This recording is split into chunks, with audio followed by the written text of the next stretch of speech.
Hello, and welcome to another episode of Boundless Body Radio. I'm your host, Casey Ruff, and today we have another amazing guest to reintroduce to you now. Tony Pascolla is a returning guest on our show. Be sure to check out Tony's first appearance on episode 369 of Boundless Body Radio. Tony Pascolla is a physical education teacher, sport coach, strong first kettlebell instructor, personal trainer, and carnivore and fasting coach at Rivero, a coaching company focused on helping people successfully implement a carnivore diet. Tony had struggled with his weight for most of his life. As a young kid, as a high school wrestler, and as an adult. Tony was vegan for 2 years before realizing that it was not sustainable. He eventually found the ketogenic diet and then transitioned to a carnivore diet. He has worked to be a fat-adapted endurance athlete and completed an Ironman in 2021 primarily on a carnivore diet. That's amazing. So cool. Based in Chicago, Illinois, he works with clients in person, both one-on-one sessions and group coaching, and also works virtually with clients, specializing in strength training and nutrition. He is the host of the very successful Primal Foundations podcast, where I was honored enough to be hosted as the very first guest. Luckily for him and his amazing podcast, he has found much better people to host since then. Tony is most active on Instagram at Tony_Primal Foundations. Tony Pascolla, what an absolute honor it is to welcome you back to Boundless Body Radio. It is a privilege to be back, and I told you when you were on my first episode, I'm like, if I'm going to have my first episode, the guest has to be Casey Ruff. Dude, it meant so much. It was so fun to go back and listen to that episode. And I'm very proud of where you are. You and I did a coaching call a few years ago. You, again, I've just told you this before. You were the most prepared person I've ever coached. I did nothing in that session. You already knew exactly what you were going to do. You did tons of research. And to see that now you have the Primal Foundation's name, you've got the website, you've got a podcast that you've done. Your guests, dude, the people you've had on your show, holy smokes. Like, you've gotten some big names on there. You're as surprised as I am. I'm like, okay, you're going to come on my show? Awesome. Like 5 people might listen, but hey, man, awesome. And everybody's been super great and just fantastic. I can't be thankful enough. Dr. Bill Schindler, Dr. Philip Ovadia, Vinny Tortorich, Coach Bronson, like so many amazing people. What have been some highlights of your podcasting so far? Man, I guess I would be, those names that you named for sure. Just the variety, I guess, like, Bill Schindler, archaeologist, Dr. Ovadia, a heart surgeon. I've had the privilege of having Fabio Zonin, who's a strong first master instructor, and Brett Jones, who's a strong first master instructor. And I just can't believe, like, to me, these people are like rock stars. They're like to rock stars, and they're willing to come on the podcast, and just the dialogue that we're having, and we're talking about all different things. And it could be a carnivore, it could be a keto diet, it could be strength training, it could be stress management, it could be all of those things. And my goal is just to have these conversations with people. 1, because I'm interested, but 2, there's been people that reached out and said, hey, I caught this episode. I really like this. This has helped me. And that's actually keeping me going more and more and more, of just having different perspectives of people, whether whatever their diet is, whatever their strength training program is, whatever it is, but what are they doing that's going to help them become physically fit and metabolically healthy, and share that with the world. I absolutely love that. Did you have any kind of like imposter syndrome when you first got started? Or I guess I could describe, like, the way I felt was like, what could I possibly say that somebody else isn't already saying that's like way better than the way I could say it? Like, did you have any of that when you first got started? I don't know if you've done this. Have you listened to your first episodes? Oh, like your first 10? Cringy. Very cringy. I'm like, there's a lot of ahs and uhs and pauses and ums, and it just comes in time. It's just like anything else. We have to get out of the comfort zone and be okay with messing up. And when I mess up now, I don't even edit it out. I'm just like, I was so worried, like, there's going to be so much editing and all this. I'm like, it's fine. It's all good. But yeah, the imposter syndrome is, I'm just even thinking back to when I first started my Instagram page, because that's not my personal, that's my like coaching Instagram page. What am I putting out there? Are they going to like it? And you're watching, is it doing well? And now I'm just like, post and ghost and just whatever you put out there. Some people like it, some people won't. It'll get hits, it won't. It's okay. And not to like feel so attached to the success of how many followers you have and how many likes you have, because you'll have some reels that blow up and you're like 10,000 views. Hell yeah. And then you do something else you think is going to be great. 500. Okay. Not as good. But it's one of those things that you got to get over the hump. And I was never the person to like, it's people think I'm like this. I am eccentric a little bit, and I'm an extrovert and a little bit, but like I don't like taking pictures. I don't like posting things about myself. And that's things I'm not a fan of. I'm just that's not comfortable for me. But I understand those are things that you're gonna have to do to reach people and to make the connections and for people to scroll through your page and kind of get the information you're putting out there. So yeah, it's a little cringy at first, but now I just don't even care. That's It's just awesome. whatever. Good for you. I love the term unattached action, doing something where you're not really thinking about the outcome. You're just putting it out there. And it's such a great lesson for everybody out there to learn is like, you got to just do something. I remember that from our conversation on our show before. You said the same thing. It's like, you just got to do something. It's not going to be perfect. You have no control over the algorithms and who it gets to. It's just a number at the end of the day, and it's just really whether you connected with somebody or not. But if you never put it out there, you'll never know whether it helps somebody or not. And so just getting something out there, I think is amazing. Even preparing for this conversation, you're my friend. I know what we're going to talk about. It's going to be awesome. It's just a great conversation between two buddies. I still get nervous. I still wonder if I'm going to ask the perfect questions, or if I'm going to say a million times, or if I'm going to goof up, the day of the week or months, or what do you like stupid stuff all the time. I always get nervous about it. But at the end of the day, you're right. Like, you just got to get it out there and just realize that none of us are perfect, and just putting something out there is better than trying to wait until you have the perfect thing to do. You know what I mean? And the best is when you prepare, like you could be prepared as you want, and then all of a sudden you have this list of questions that you want to hit, and you hit them, and then you look at the time. You're thinking this is going to be an hour episode. You're only like 30 minutes in. Now you ran out of questions. You just kind of breeze through it way too fast, and you're like, whoa! Now on the fly, you're going to have to like think about, okay, what do people want to hear, and you're going to have to like just pull information and think about different questions on the fly, and that to me is the hardest. That is the hardest thing to do. That is hard. And every guest is a little bit different. Like, some people you can tell, like, okay, at 30, 40 minutes, I'm going to have to like come up with something different that I didn't, want to talk about or think we were going to talk about. And you're going to have to pull other topics out. And there's other guests that you have on, which is great. But like 5 minutes in, like, oh, I'm only going to be able to ask like maybe 3 or 4 questions. I need to be really choosy because this person is on a roll. They're going to go through exactly what they want to say. And again, I think it's totally fine, but you kind of have to adjust to what your guests are willing to do and willing to talk about. Yeah, I like I love to sit back and once people get on their rants and going and it's just like, yes, yes, like I love this. This is great. And they're like Coach Bronson, like I'll ask him one question about something and he'll dive into like 5 different like aspects of it. And one, it's like one, yeah, you fill in the time, but two, I'm like, whoa, like this could be a 5 hour episode. I know I got to get him back on too. And because the one thing that I didn't talk about with him, which he wanted to, is like we want to talk about different strength training modalities and things like that. We never even got that. But I'm like, great, you're coming back, buddy. Like, Part two. just that's a part tour. I love that. Yeah, I've been able to meet Coach Bronson in person. He's such a great guy. That's a cool part about this community. Like, when you run into Dr. Bill Schindler, you run into Dr. Philip Ovadia, and all these guys, they're just as cool in person as they are like the way they put themselves out there. So it's a really fun community. Have you had any interesting moments in your podcast where maybe somebody talked about something that maybe you didn't like agree with, or was something like a little bit awkward? Have you ever had those moments in your show?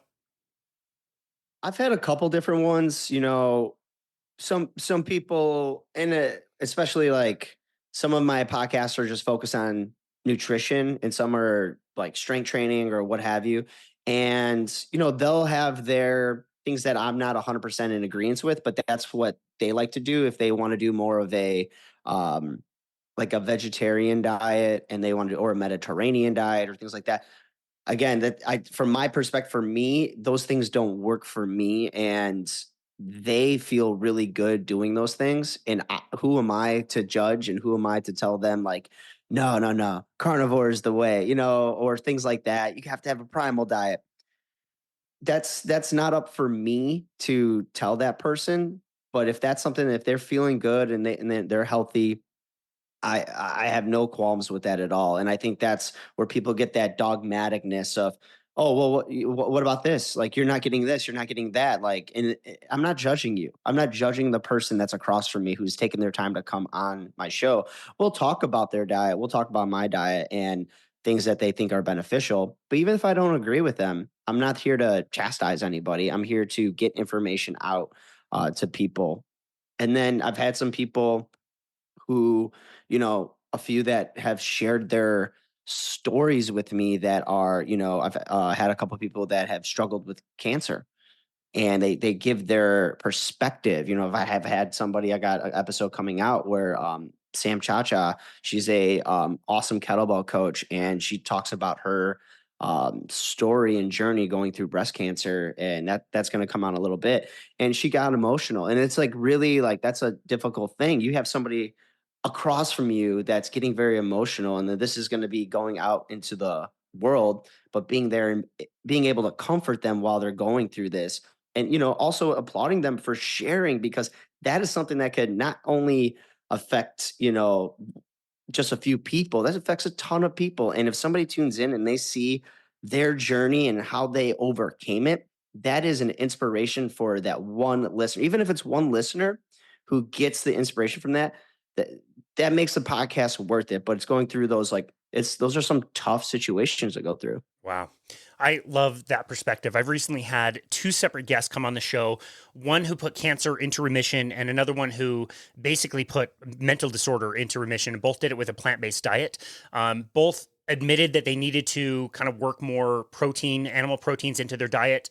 But it's tough because I feel like if you're in the carnivore space, you want to be, talking to those people and you don't want to lose that audience. And I'm really conscious about that. But at the same time, I feel the same way. Like if somebody got to a certain outcome by doing something different than me, it's like you said, like, who am I to judge what you're doing? Like if you did that with a plant-based diet, that's really amazing. And talk about emotional moments. This one woman, we're going to release this episode here pretty soon. She talks about how she put her bipolar into remission by doing a ketogenic plant-based diet with eggs. Eventually, she had to work in eggs, and she works with the Bazuki family and their group. And they just recently got a letter a few months ago from a mother that said, "Hey, like, you guys are doing amazing work. Keep doing what you're doing. My 18-year-old son was diagnosed with schizophrenia, and he had started changing his diet, but this message hadn't sunk in until it was too late, and he ended up taking his own life because his mental disorder was too much for him."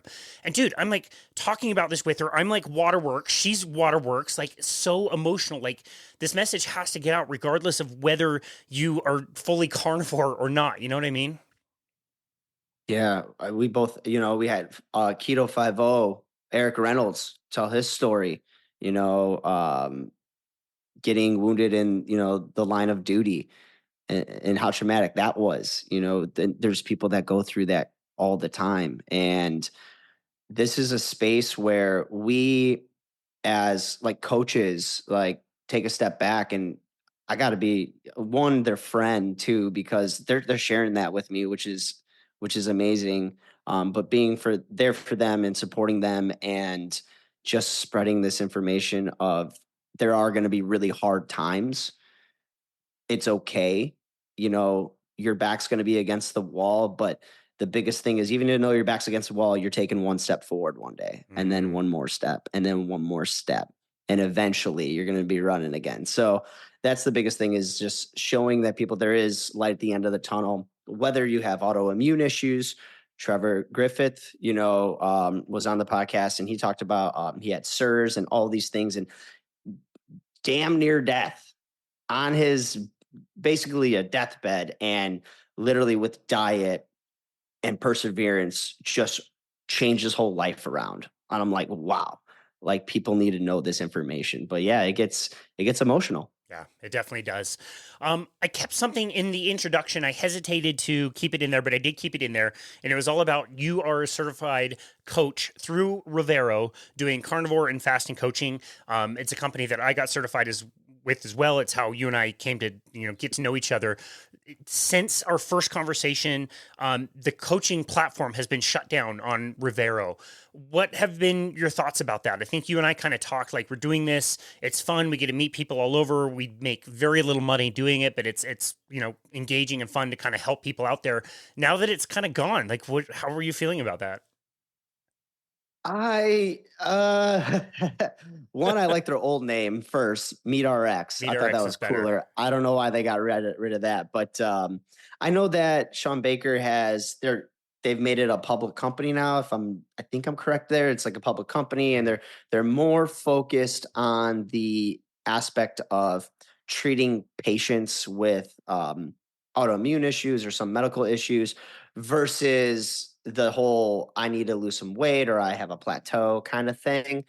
And that's what I get from it. I remember getting the email saying like, "Oh, this whole coaching program or platform is going to be gone." And it's a little bit of a shame because that was a big hub, I would say, where people can pick and choose. That's how I found you. I went through a couple coaches on there and I got some great information. Some coaches I weren't the greatest, hence I'm like, all right, I got to find somebody really good. Casey Ruff. All right, here we go. Jeez. But yeah, it's just one of those things where because it was such a central hub and there was like a search program and you can like find people who want to do like endurance training, find people for fasting, find people for this, for that. It made it more accessible. Now it's kind of put on the coach to put their information out and to be more marketable across different platforms so that you can get that funnel of people to find you. So that's the hardest thing. I get why they did it, but just the avenue of like it's basically a Google search for carnivore coaches versus it's one place. Now you got like just people everywhere. And if I'm a client or a prospective client and I really want to work for somebody, that's just a little bit more work on me to find the right coach. So that'd be my biggest qualm with it. But I mean, I did get my certification from there, went through all this stuff. It's really great. All that access, if you were a coach, you still have access to those documents and those files, and I'll look at those some time to time. If I know I have like a carnivore call coming up with somebody who is very interested, I might look back at some of that information just to see, if there's anything that they may have this certain autoimmune issue, and I'll go through all of that information and look that up. So it's a tool for me, but it just kind of stinks that it's gone now. Kind of stinks. That's a good way to summarize it. It kind of stinks. It was kind of fun to Yeah. meet people in Dubai and in Scotland and in Australia and all these people all over the world. You're right. It was like the central hub where you could go, you could read about the coaches, and you could find, you're probably going to get good information from everybody, but you could find the one that most aligned with you. And now that that's gone, it seems to be a little bit more diluted, which is kind of a shame. But yeah, we know this for you is kind of a side hustle. This isn't your primary job. So when you came on last time, you told us a little bit about your personal story and how you came to want to coach people. But if you could you remind us a little bit of why health became such a central theme of what you wanted to do, not only for your career, but also as a side hustle with coaching? Yeah, I started out like when I was a kid, and you mentioned it in the intro. Like I've struggled with weight all my life. I've yo-yoed up and down. When I was real young, just super overweight. I like sports. I like all those things. The diet was the biggest thing. The diet in the household. When you're a kid, you don't really get to choose as much as what you want to eat. And my parents, coming from an Italian family, like we're always eating big meals. Um, just we have access to the pantry, which Pop Tart style. If I want a Pop Tart, I can have it. I want Oreos, I can have it. They're all in the pantry. And my parents didn't, they're boomers. They don't really know too much about dieting. My dad smoked like a chimney. My mom smokes till this day. My dad actually had a triple bypass and kind of, one, his nutrition wasn't very good, but two, was just been a smoker for years and years and years. So, in the household, didn't get a lot of education at school. Don't get a lot of education on nutrition. And then I just started trying to work. I said, I got to change something. I'm in seventh grade and I keep going through pants because I'm getting heavier and heavier and heavier. And that for a kid is detrimental, like because you don't want to be the kiddo that can't compete with the other kids in like physical activity. You also don't want to be the one that's overweight. It's just that social aspect too. So I just said, you know what, I'm gonna start running. That was like the big thing I started was running. Started lift weights, was doing it absolutely wrong. But just going to the gym and just trying to get healthy and found wrestling, loved it, but that kind of exacerbated my issue with food. Back then I lived to eat. Like anytime that I could, it was all about big meals. It was all about going out with your friends to eat fast food. Even into college, and even as I was going to be in physical education, I wasn't eating right. There's no way. I'm going to Subway. I'm going to McDonald's. I'm going to all these things in college, and it wasn't until I got into my early 20s that I went to this one gym, and there was the big push was become vegan, and that's when oh, it's escaping me now. Forks over knives. Forks Forks over over knives knives. was big. Yeah, and then there's like the engine. Is it Rip Esselstyn? The Esselstyn, yep. Engine 9. Yeah, Engine 9 diet came out. Those books. I like. We went to one of the vegan as like a group. We ran a workout for them, and we went to this one convention. It was like a Forks Over Knives convention. They were talking about all these things. I was 2 feet in. I'm like plant based all the way because I was feeling good. I was losing weight. I'm like, oh man, like this is the way to go. And that's when I was very dogmatic. I was telling people, I'm like, can't eat meat. Human body doesn't process meat. It's unnatural. We don't. We are people who eat plants. That's it. Like that's the only thing. And all of a sudden, about 2 years into it, I started gaining weight again, started kind of losing the hair. My gut was just absolutely wrecked. I was eating so much quinoa and tortillas and hummus, and my shopping bill every week was like a few $100s because I couldn't eat enough. I was just Wow. eating spinach and all these things. I was like, just like this is crazy. And I had blepharitis in my eyes, so it was just like this autoimmune issue where your eyelids flare up. And they just said, "Oh, put hot compress on it." Doesn't work. I've tried it. Then they got me on antibiotics, which suppressed it, but also messed me up. Like being on doxycycline for long periods of time, that it really messes with your gut. You don't feel good. Your immune system gets dropped. So I was getting sick a lot. It was terrible. And then that's when I started hearing keto. And I'm like, let me try this keto because I always liked red meat. I just thought it was bad. Just for everybody's telling me that is the narrative. So I went keto for a couple years. Didn't do it perfect, but I kind of kept the weight down still. Was doing cheat meals here and there, all these things, but I felt better. I felt better because I was just eating meat and vegetables and butter and heavy cream, and I felt more satisfied in my meal choices. So I didn't have to eat as much. And that's when that Sean Baker episode came out. Everybody was talking about it. I'm like, let me give this carnivore thing a whirl. Let me give it 30 days. And I just felt so much better. I wasn't thinking about, then that's the big piece. And I tell everybody, number one, if you're gonna take anything from carnivore, your relationship with food changes. I don't chase this sugar high. I don't chase like I need to have dessert because it's the end of the meal. I have to have dessert. I don't need to have these sweets and treats and treat myself. I don't look at food that way. Like this food is sustenance for me to live and thrive and survive. And I don't need um, to pack 7 meals a day. Like there's people that go with like freaking igloo coolers of food every day. I can't even eat that much anymore. I'm like, how are they eating so much? It's just like it's wild to me.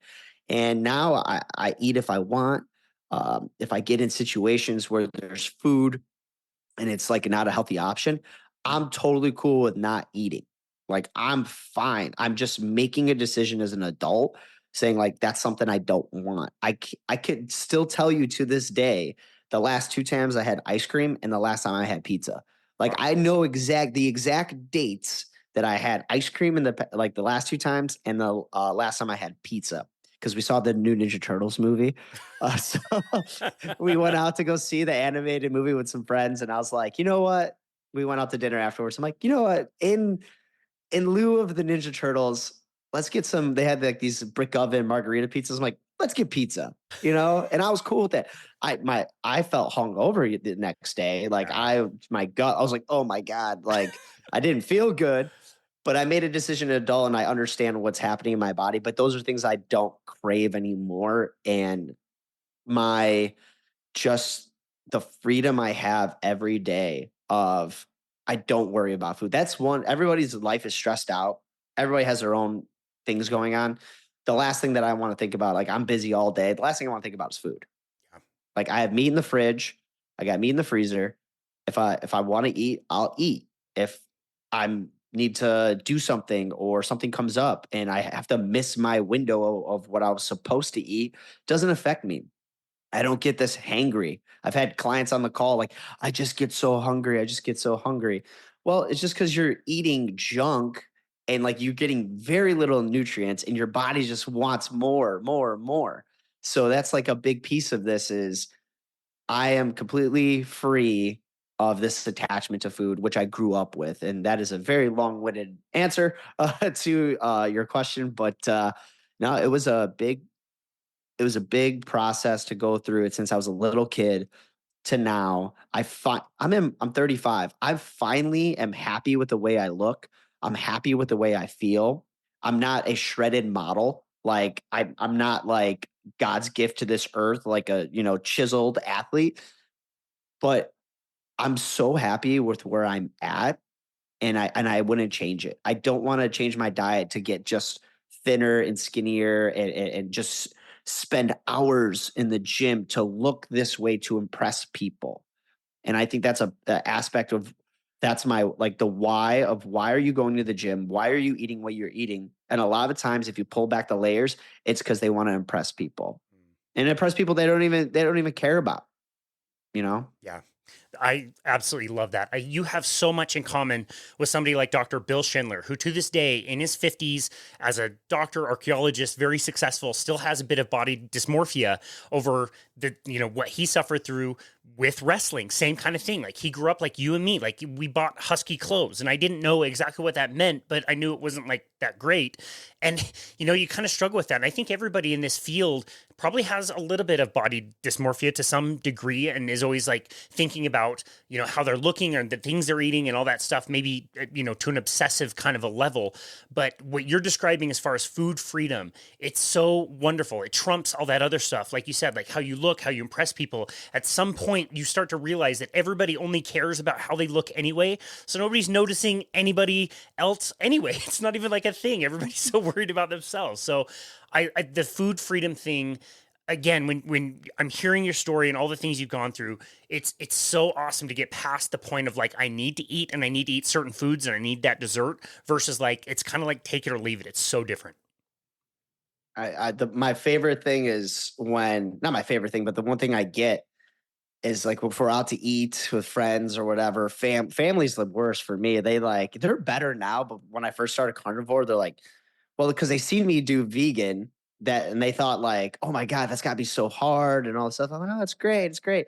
And now I like did a complete 180. Now I'm carnivore. They're like, that's gotta be very unhealthy. I was like, no, I'm good. I feel great, all these things. But we go out to family dinners and like a dessert will come out, whatever. And I'll just choose not to have it, whatever. And they're like, and everybody's eating their desserts. They're like, this has to be torture for you. I'm like, no, I'm I'm good. They're like, this has to be so tough. I'm like, no, I'm good. I just know if I have it, my stomach's gonna get all jacked up. Like I'm making a decision to not feel shitty. Uh, but there are times when my father recently got remarried, and the next day we all went out to like this brunch thing. And it was like a breakfast place. I had like eggs, bacon, whatever, like just the normal. My normal for me. I'm like, can you cook it in butter, please? Thank you. Because I always ask for them to cook it in butter and not oil. Is a pro tip. And one of my aunts brought these pink cookies. And dude, like it's my grandma. My grandmother's not with us anymore, but it was my grandmother's recipe that like they brought from Italy. my cousin Mary, who was her age, had passed away. She used to make them. And so they made them and they brought them to this brunch. And I was like, I'm having a cookie. Like, this is my childhood right here. Like, I'm going to have a cookie. And then I get as soon as I had a cookie, oh, you can eat that? And I'm like, it's just like this automatic, like, it's either you're carnivore or you're not. You're either on a, this healthy life, journey, or you're not. And I'm like, yeah, I'm like, this is a pink cookie. The recipe from my grandmother. Like, yes, I'm having this freaking pink cookie and I'm going to enjoy it. And even if my stomach hurts, the nostalgia is just worth it alone. But we get into those, again, this huge split. It's like, I haven't had a sip of alcohol since Christmas Eve. And if anybody listened to that Coach Bronson episode, that's one of the big things that I want to talk to him about, because he had his own experience with taking out alcohol and the effects it had for him. And for me, my sleep, everything it's fantastic. I haven't had a sip of alcohol since Christmas Eve. Remember I had a beer with my cousins or whatever.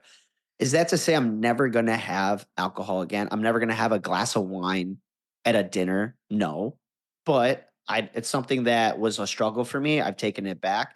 But the people that are around you need to respect your decisions and not get so dogmatic as well. And you, as a person on this journey, you have to also be like ready to say something. Like, you have to be ready to defend a little bit. Just be like, oh, I'm good. Oh, you need vegetables. I'm good. They're like, really? I'm like, yeah, I try to avoid a vegetable if I can. And they look at me like I'm crazy. I'm like, I feel good. I feel good. I sleep good. I looking good. Just like whatever. Just say something with some confidence, and then they leave you alone. Yeah. You gotta be confident in what you're doing. You gotta have the belief in it. And if you're feeling, just tell them, oh, I feel really good doing this, so that's why I'm gonna do it. What are they gonna say? Oh, don't do it, Ned? No, those people are gonna be around you. They're gonna ask questions. They're gonna think like, oh, you can cheat here, you can cheat there. Just stand your ground and say, I'm good. I feel good. This is really working for me.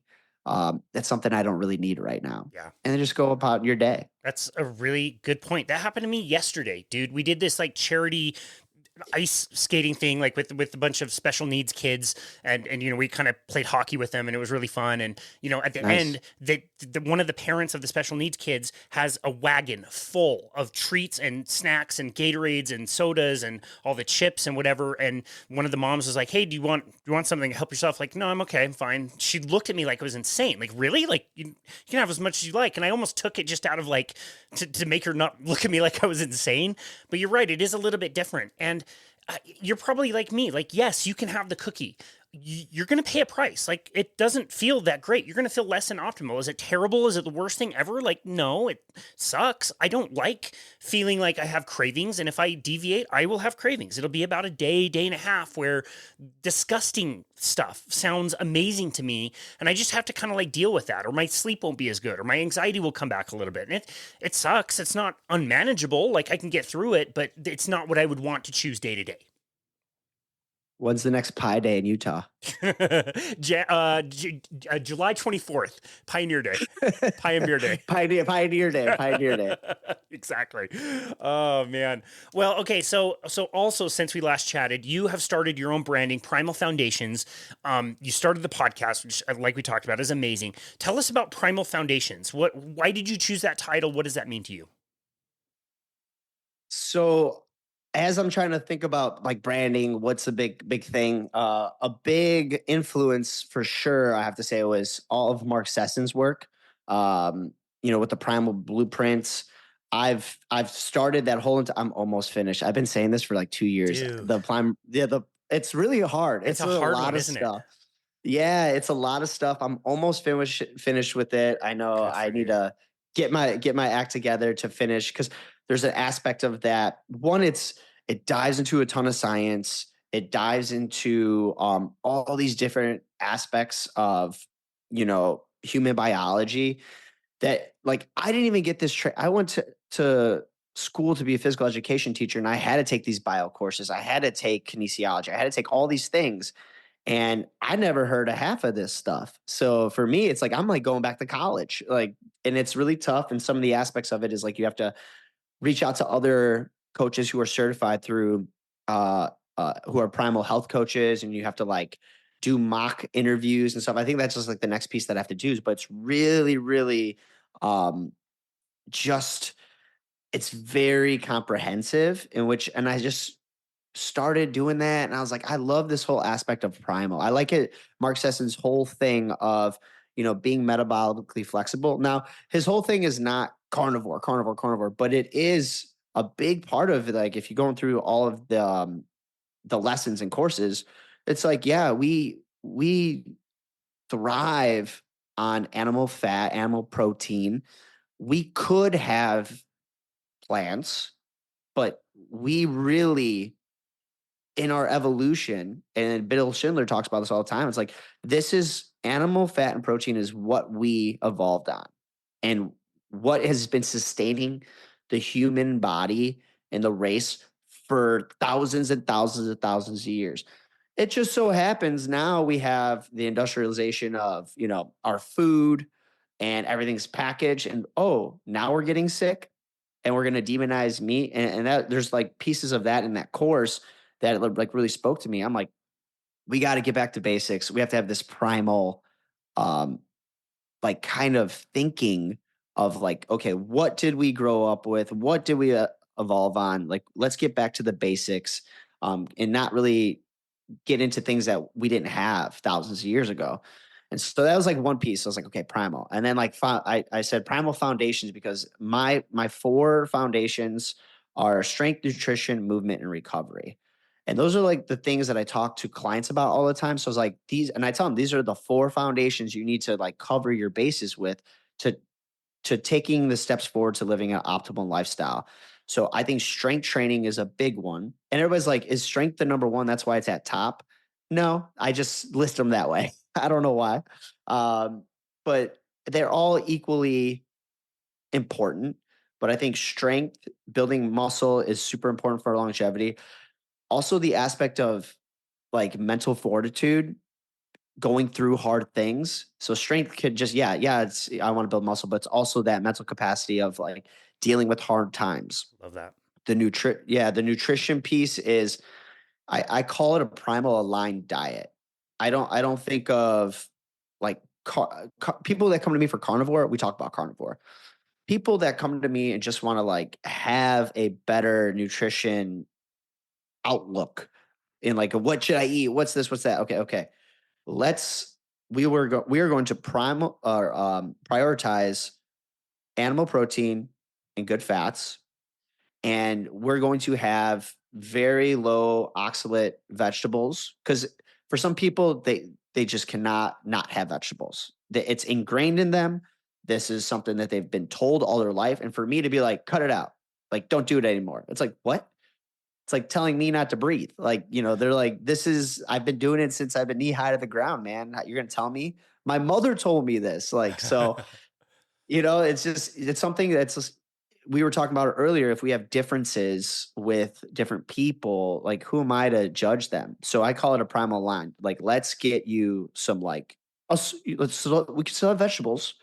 Let's get you low oxalate vegetables. Let's make it very smaller portions. I like to say 2/3 of your plate should be a good animal protein, which I think most, in the industry of nutrition, they want it the other way around, Yeah. where they only want like maybe a third or a quarter of protein. I think, what is it? They say 50 grams a day. I'm like, what? Yeah. That's That's it? insane. You're crazy. You're crazy, man. It's a But snack. get them to get them to a couple pepperoni sticks. Get them to eat more animal protein to get that satiation, not fear the animal fats is like we've been told, and keep some vegetables in there that they like, and get rid of stuff in the pantries. That's like my number one. What's in your pantries? Not much. Okay. Tell me exactly what's in your pantries. Like take your computer or phone over and just tell me what you got. And from the statement of not a lot, and then you go through it and it's just like box after box after box after box of all these things with 1,000 ingredients, and it's not even real food at that point. I'm like, if we need to get back to basics, like this whole primal thing is getting back to just whole foods and things that have one ingredient. If you're going to eat beef, guess what the ingredient is? Freaking beef. Beef. Like that's it. Yeah, that's it. And getting them to get away from eating out, eating things out of a box. You know, I talk about my sister a lot on the podcast. She's my twin, and I've got her to do more carnivore, prioritizing animal protein. She'll still do some vegetables here and there, which is great. That's way better than she used to go to Costco and buy like tons of frozen stuff and like just cook that. And then she hits me up with, "Have you ever heard of Factor, the meal plan company?" Oh And I'm yeah. like, "Yeah." And she's like, "Should I do that?" I'm like let's standardize everything before we try to optimize something, right? I'm like, you have time to make your own food.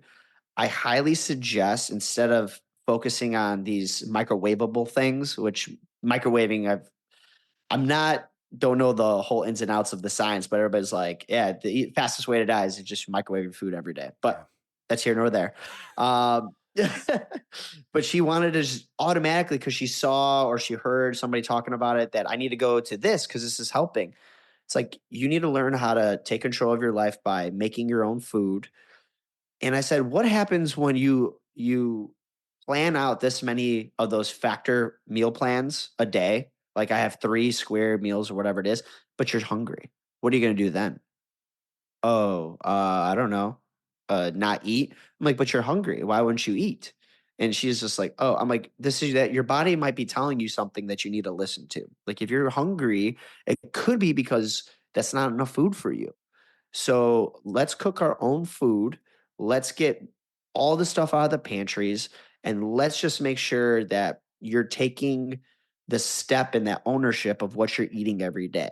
Not because, like, when you dive into people's day, they'll tell you I'm eating this, I'm eating that, I'm doing what I'm supposed to do, but I'm plateaued or I'm gaining weight. And then you kind of like get in their day. Well, I mean, I had a Starbucks sandwich in the morning. I had this.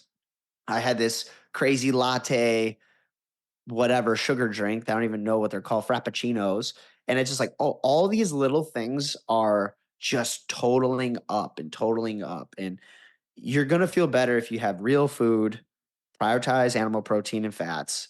And if you're hungry, it's okay to eat. Like people get so fasting is a great tool and I like it because I can do it. But if I'm hungry, my body might be telling me like, "Hey, you had a really hard workout or something like that. I need a little bit more," and it's okay to eat, even though it's not in your plan for the day. It's not within your eating window. Sometimes that's okay. You just have to listen to your body. So that's the nutrition piece. um, Movement would be the next foundation. Getting people to move more. Yes, strength training is important. 100%. I think that's one of the big foundations, but also movement in your day to day, and it could look very different for people. Movement is like, I'm not sitting on the couch, I'm going for walks, or I'm going to walk to the destination versus drive. I like yours, the one thing you did with that step challenge where you would park your car purposefully all the way in the back so that you would have to walk all the way. You know, making these little decisions of movement and then also moving your body. It doesn't have to be crushing yourself in these long endurance endeavors. It just could be, I'm going to walk, I'm going to get a run in today. I'm going to do I'm excited. I'm having somebody on the podcast today talking about animal flow, which I haven't done. I've done a little bit of it, but I did one class with this person and I'm doing these sit outs, these scorpion movements. I'm moving my body in ways that I haven't done in a very long time, like since wrestling. And I was like, my caboose, man, my glutes were sore the next day. And I'm like, I didn't even lift, but I'm just putting my body into these different movements, whether it's biking, whether it's running, maybe it's hiking, you know, doing those things. I think movement is essential in your life. And we can't just go to the gym, lift, or even get your workout into the day and lift and just say, I checked the box. That's it. You get something called the athletic couch potato, Mm. where I crush my workout, man. You might have hit a PR, all this stuff. What do? You go home, you put on Netflix and you sit the rest of the day and you just binge, or you're like, I did this, so I'm going to eat a deep dish pizza. I'm only using deep dish for because we're in Chicago, which we don't really like. We like tavern style. Deep dish is not, you have deep dish when people come to visit. That's it. Really? You're kidding. No. You heard it here first. Yeah, you're here first, people. People that get deep dish is typically the number one reason is because you have some friends coming from out of town. That's hilarious. Wow. It's I had all no it's idea. all about tavern style, and we cut our pizza into squares, so that's like a big Okay. thing. We don't do it Nice. in triangles. Okay. But you'll have your deep dish pizza because you earned it, and you'll sit on the couch and you're just kind of canceling out what you did earlier. So if you can put movement in your day to day and make that a priority of making small decisions, walking places, adding a little like a little bit of you want to do a short run, you want to get out and about, you want to hike, you want to bike, small decisions throughout the week of movement. I think that is huge. We can't just limit your exercising or your physical activity to the walls of the gym, because then that's the only place it's happening. No, it needs to be happening other places. So the movement is a big piece, and then recovery is something I fight with people, not fight with them, but like all the time. They want to go harder and harder and lift more and do more. It's like you're not giving your body enough time to recover. And I used to be in that mindset. Like if I skipped a day of working out, I would be like, I skipped, I couldn't make it today, so tomorrow I have to do a double. And it's just that's an unsustainable way. That's not how the body works. You're going to have to make sure that after these workouts that you're actually recovering. And whether that be adding movement instead of like a hard strength training session, but also recovery within the workout. It's what is the cost? What is the cost of your workout? If you're on the floor at the end of the workout, and I'm all for doing hard things, I'm all for doing hard things. But to every day do this Metcon at the end of the workout where you're on the floor panting and you're just absolutely crushed, over time, you are going to wear your body down. So with recovery inside of your programming is also huge, because I work with high school athletes and all they want to do is keep going heavier, heavier, heavier. And they haven't even worked on the skill yet. Like they're not even very good at the back squat or the bench press. And they get all excited because they want to keep going heavier. Like that just breeds injury. Yep. You're going to be sore the next day. You're not going to be able to train. So adding recovery into your daily routine, into your programming is essential. And I think that's why I've said these are the primal foundations. These are the four foundations that I like to cover with people, because if you have those foundations, your structure, your building, your body is going to be so much better I love that. for the long term, because this is not a 3-month thing. This is a 30-year thing. I love that. Dude, I love that. I bumped into one of my clients' sons. He's about 19, 20 years old at the gym, and he was doing bench press and he was loading it up. And I spotted him and we chatted for a little bit. He's like, yeah, in high school when I was playing football, I was able to do 3 plates on each side. I would love to get back to that. And I said, dude, that's really cool. Like, that's great. And you should have goals around strength. But let me tell you, like, I work with people who are my age, like turning 40, and they wanted to do those things also, and now they're dealing with injuries that they really regret because they were pushing number goals that at the end of the day nobody really cares about, to be able to get a certain number. Again, like it's cool, it's good, but just keep in mind that like you're gonna have to deal with that later on, and you might not like the repercussions of doing something like that. You know what I mean? I have a big problem with, I know he's out of high school now, but I have a big problem with coaches and metrics. They're Mm. so worried about the metrics. They're worried about the sh- they have a shuttle run thing. How many times, like they think of like the combine. How many times can you bench 185? And that's what the kids like worry about. That's all they worry about. Nothing is developing skill. Nothing is, something that you're focused on for the long term. It's just like this number that the kids care about, and how much they can lift to impress the football coach, the wrestling coach, whatever. They talk about the Cooper test. I think it's like a 2 mile, like within it, it's like 2 miles. And like that's for like a big for soccer. And people get so caught up on doing very good at the Cooper test. It's like, okay, can they play soccer? Can let's worry about that. We can get the endurance up and all those things. Let's not worry about the metric. Baseball players, I talk to them inside the weight room all the time, and that's a big thing. They're trying to hit these numbers and hit these things. They might have the crappiest form in the world, but as long as the weight went up on their back squat, as long as they stood it up, that's all that the coach cares about. It's like we're thinking this ass backwards. Yep. Like, let's develop long-term strength and get them strong in these areas that will transition into, your sport. You need to focus also on the sport.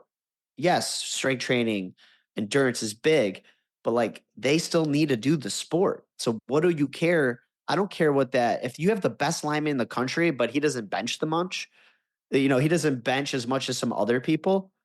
Does that mean he's not a good lineman anymore? But he's good on the field. He shows up, does his job, is a difference maker. I don't care what they bench. I don't care. And so I get like again, it's this number thing that people get. They're so into the data.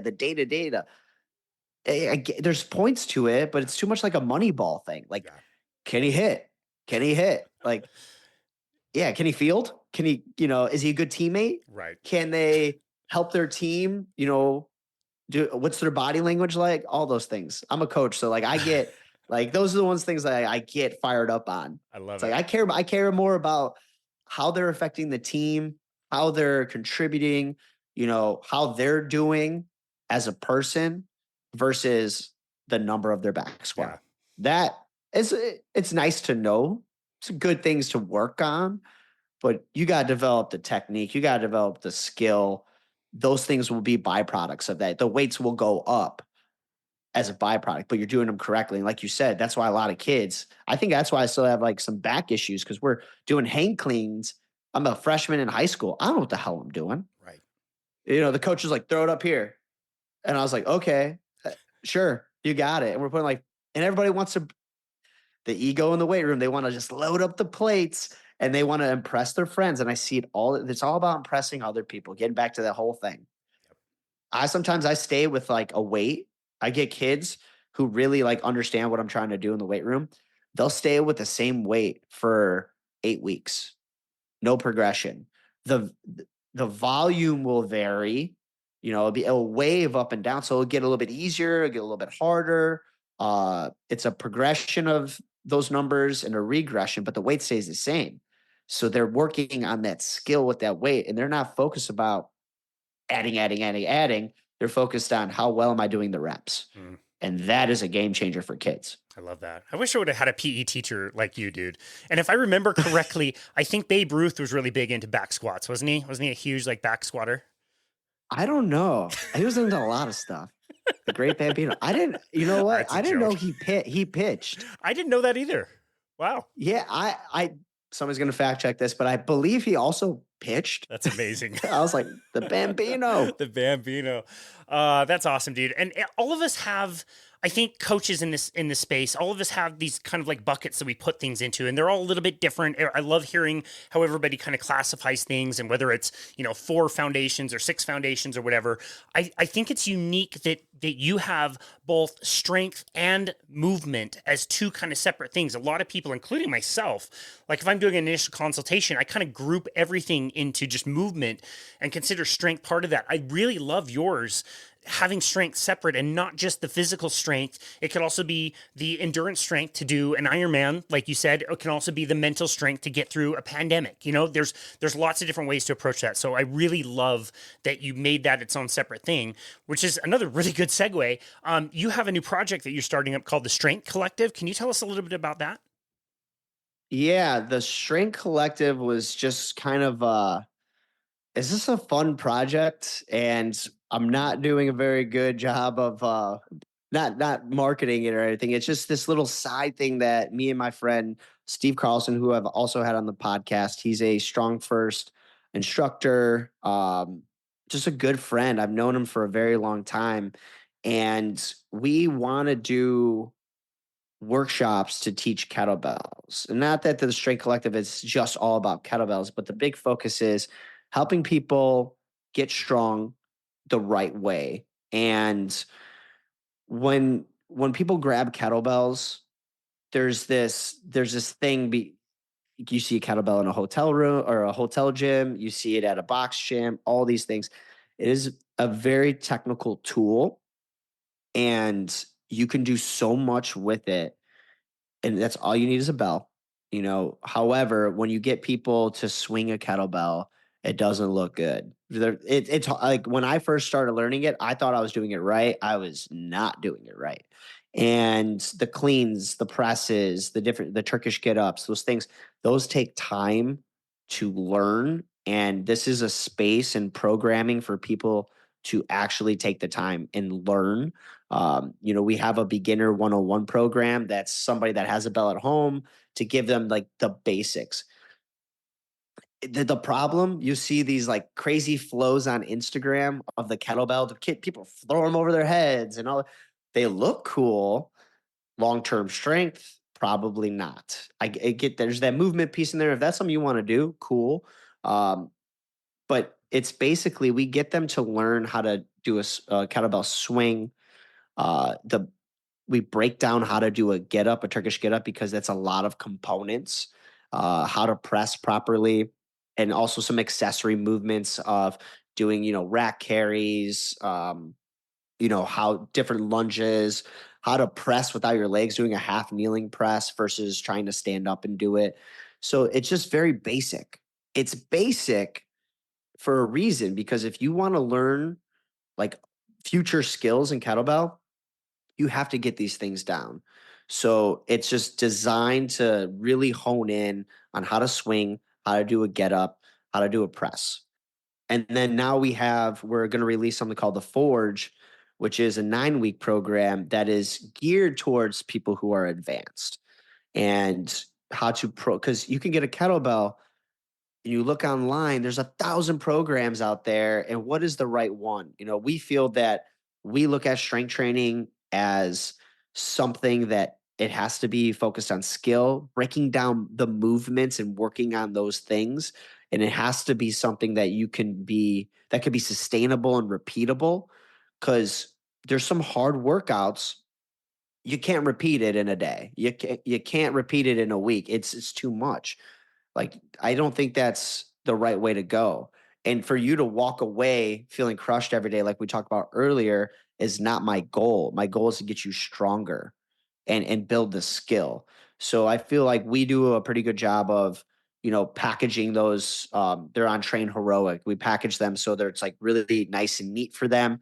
They can add their bell weights. We give them recommendations on what bells they should use, and everybody's going to have a different medium sized bell. Everybody's going to have a different small bell, a large bell, heavy bell.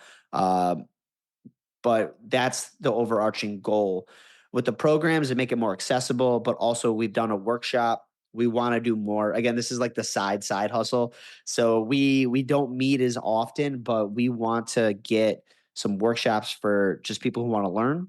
But we also want to get workshops for trainers, so you don't have to go to do a strong first or a whatever thing, a 3-day endeavor, pay thousands of dollars to go learn kettlebells for your clients.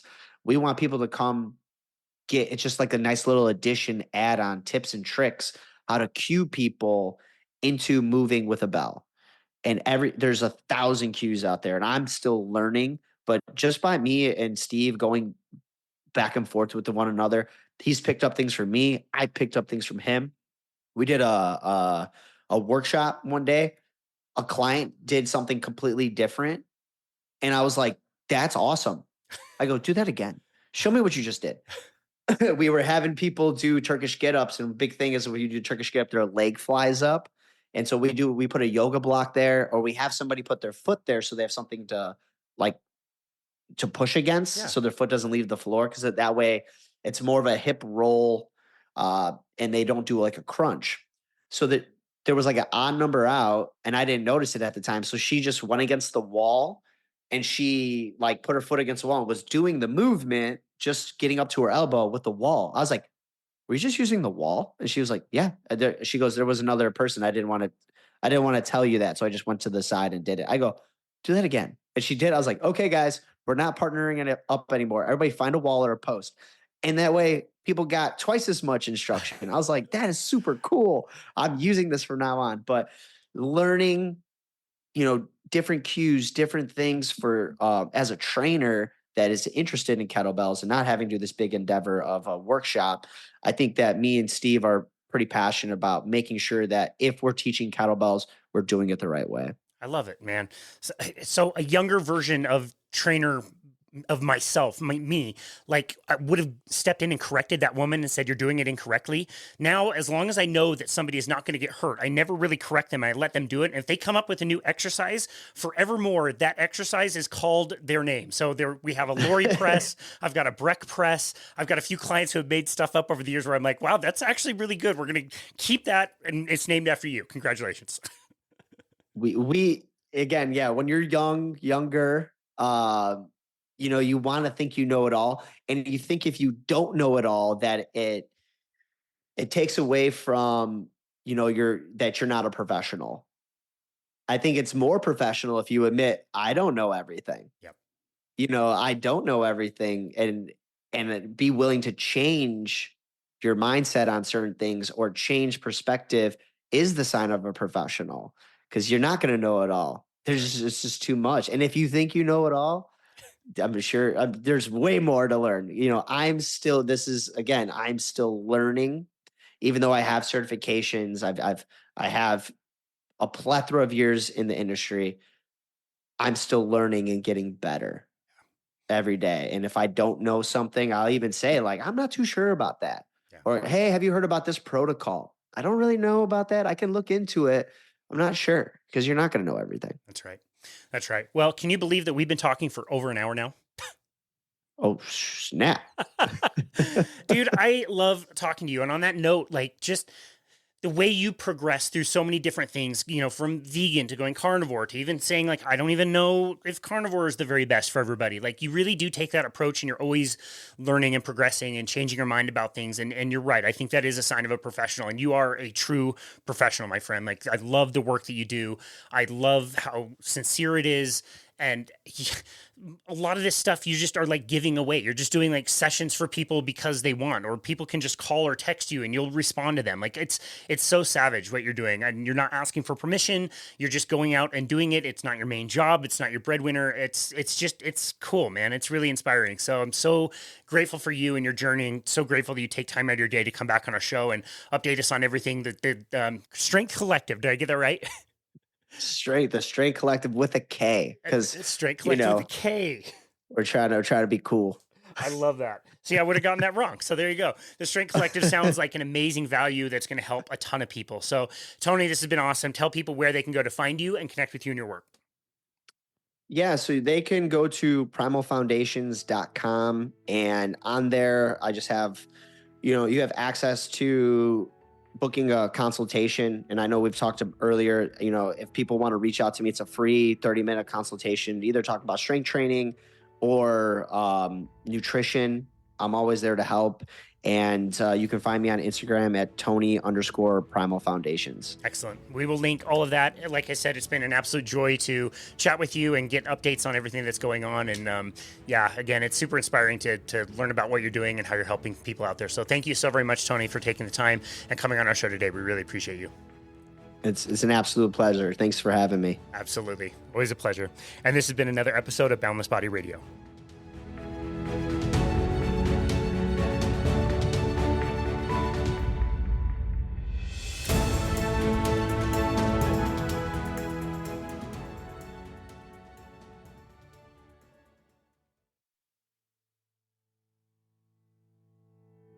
Thank you so very much for continuing to listen to Boundless Body Radio. As 2023 has come to a close and we're starting another new year in 2024, I always try to reflect on not only the direction that we want to go in the future, but also how much we have grown in this last year. Our podcast has now generated well over 400,000 downloads from all over the world, and it's all thanks to fantastic listeners like yourself. I hope you are as excited for the new year as we are around here. The lineup of guests that we have coming up is absolutely staggering, and we're always striving to bring you the best content from the most amazing people in health, nutrition, and wellness. Remember that you can always head on over to our website to book a complimentary 30-minute session with us at myboundlessbody.com. On our homepage, there is a Book Now button where you can select a time to speak with us about your health and fitness plan, especially for the new year. We've absolutely loved chatting with so many of you out there to bounce ideas off each other and try to come up with plans to help you achieve specific goals. And seriously, I really do mean this. Even if it's just to say hello and introduce yourself, we absolutely love connecting with our listeners in the community. Be sure to check out our YouTube channel as well if you want to watch these full interviews and also shorter interviews on more specific topics that are taken from these interviews. We've gotten really great feedback over there, and it's also a really fun way to interact with people who comment. We read and reply to every single YouTube comment we get, so be sure to subscribe to our channel and leave as many comments as you like to keep the conversation going. And of course, if you haven't already, please leave us a 5-star rating and review on Apple Podcasts. It really is the best way to make sure that the podcast gets out to more listeners. Your 5-star ratings and reviews are the best way to support us here at Boundless Body, and to support the podcast at Boundless Body Radio really only takes a moment, and it's very meaningful to us. Cheers to 2024, and thank you again for listening to Boundless Body Radio.